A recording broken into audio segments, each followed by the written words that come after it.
You can recover for all of your pain, your suffering, your inability to work for the rest of your life, if that is what the situation is. If you're injured at the workplace, can you collect damages that go beyond workers' compensation? We're going to talk to attorney Nancy Winkler about that on today's episode of Ask the Lawyer. Nancy, thanks for joining us. Thanks for having me. Great to see you. Generally, when folks think of workplace accidents, they understand that they can get workers' comp in certain cases, but people may have additional claims when there's a serious accident or injury. Can you explain that? Certainly, workers' compensation pays your wages and your medical bills, regardless of any kind of fault, as long as you were injured on the workplace. But that, and especially with people that have catastrophic injuries and they're seriously injured, that's just not enough. They might not be able to return to work. They lose their livelihood, and they really need to be able to take care of their families and themselves for the rest of their lives.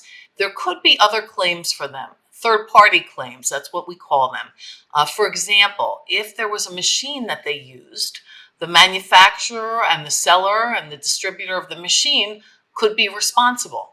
If they fell or was injured, they were injured on their work site, and someone was responsible for maintaining the premises, they might have a claim against that entity. We've had cases over the years involving things such as saws that people were injured on, or punch presses, lots of different types of machinery. Also, when you're injured on a work site, we've had cases involving, for example, a gate that malfunctioned, that was defective. There are many, many other types of third-party injury claims that an individual might have. To collect workers' comp, it doesn't really matter who's at fault. Tell us how that differs from other claims like product liability. Well, it is different. We must prove in a product liability case, you could have what's called a negligence claim, meaning that someone was negligent for failing to maintain the product or the gate or a skylight or whatever it might be, failure to maintain the premises. If it was owned by somebody else other than your employer, or if there was an outside maintenance company, for example, that was charged with maintaining the property and you were injured because of negligent maintenance. But there's also other types of claims for product liability cases, and that's called a strict liability claim. And that you don't need to prove that someone was negligent as long as the product itself, when it was sold and manufactured, it was defective. For example, as I talked about just a moment ago, we have a case involving a gate that we believe was defective when it was manufactured.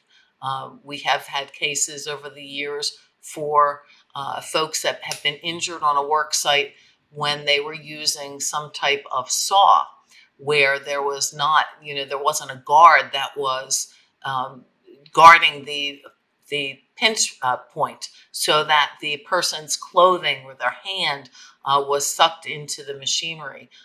And in those cases, the injuries could be very, very tragic and really, life altering, especially for a person that works with their hands for a living.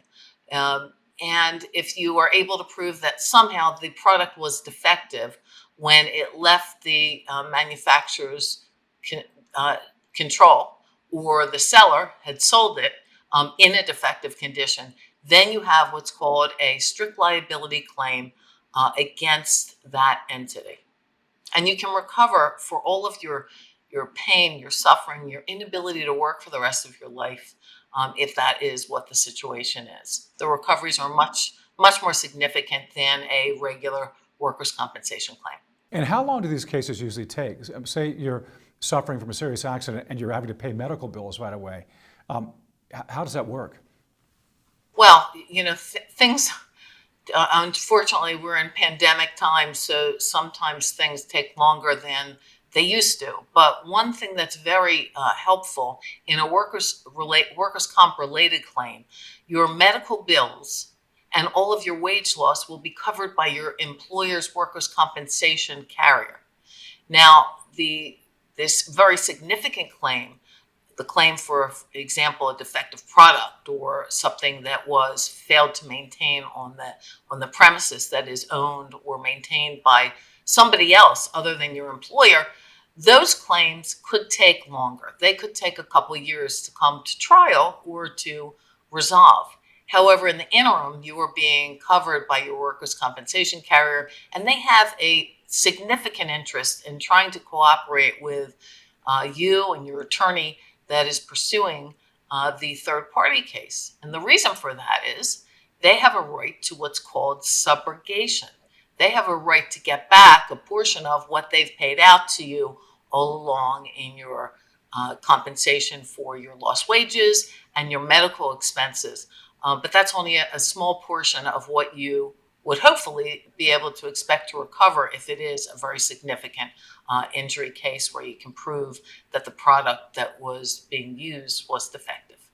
And just in terms of a timeline here, how long do people have to file a case? And can they have their situations reviewed free of charge? Well, of course they can have their situation reviewed free of charge, at least in my firm. When you contact me or any of my colleagues in my office, we are more than glad to speak with you, to investigate a potential claim, and you never owe us anything for our time or for our expenses, or even if we have experts review matters, you don't owe us a dime unless we get a recovery for you, either by way of settlement or verdict. In terms of filing a claim, you have 2 years from the date of accident to file a lawsuit. I should say that, we are talking about here, I am in Philadelphia, we're talking about Pennsylvania, New Jersey, that you would have 2 years to file a claim. It could be different across the country depending upon what the laws are, but that is the case in Pennsylvania and New Jersey. Okay. Well, I'm glad to clarify that. So thank you very much for your expertise. Great to talk to you, Nancy. Appreciate it. Great to talk to you. Thank you. And that's going to do it for this episode of Ask the Lawyer. My guest has been Nancy Winkler. If you want to ask Nancy a question about your situation, call the number you see on your screen. Thanks for watching. I'm Tom Mustin for Ask the Lawyers.